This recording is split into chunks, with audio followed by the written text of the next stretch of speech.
Guys, അപ്പം ഈ ഒരു വണ്ടി എന്ന് വെച്ച് കഴിഞ്ഞാൽ BMW 3 സീരീസ് ആണ്. 3 സീരീസിലെ തന്നെ F30 എന്ന നെയിമിൽ അറിയപ്പെടുന്ന ഒരു വണ്ടിയാണ് കേട്ടോ.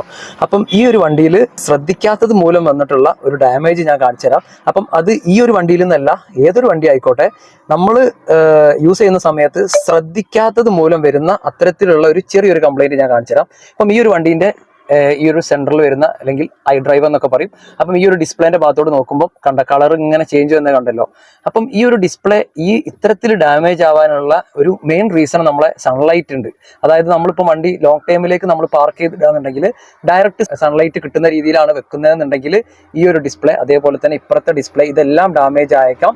അപ്പം അതുപോലെ തന്നെ നമ്മൾ ഇതിൽ വല്ല പ്രഷറൊക്കെ അപ്ലൈ ചെയ്ത് കഴിഞ്ഞാലും ഇത് ഡാമേജ് ആവാൻ കാരണമാവും. അപ്പം ഈ ഒരു വണ്ടീൻ്റെ കേസിൽ നമ്മളെ കാറിൽ ഫിറ്റ് ചെയ്യുന്ന മൊബൈൽ ഹോൾഡർ, നമ്മൾ ഗ്ലാസ്സിലൊക്കെ ഫിറ്റ് ചെയ്യുന്ന അത്തരത്തിലുള്ള മൊബൈൽ ഹോൾഡർ ഇതിൽ ഫിറ്റ് ചെയ്തതിന് ശേഷമാണ് ഇത്തരത്തിലുള്ള ഒരു ഡാമേജ് കാണിച്ചിട്ടുള്ളത് കേട്ടോ. കൂടുതൽ ഡീറ്റെയിൽസ് എന്തായാലും ഞാൻ ക്യാപ്ഷൻസിൽ കൊടുക്കുന്നുണ്ട്, എന്തൊക്കെ കൊണ്ടാണ്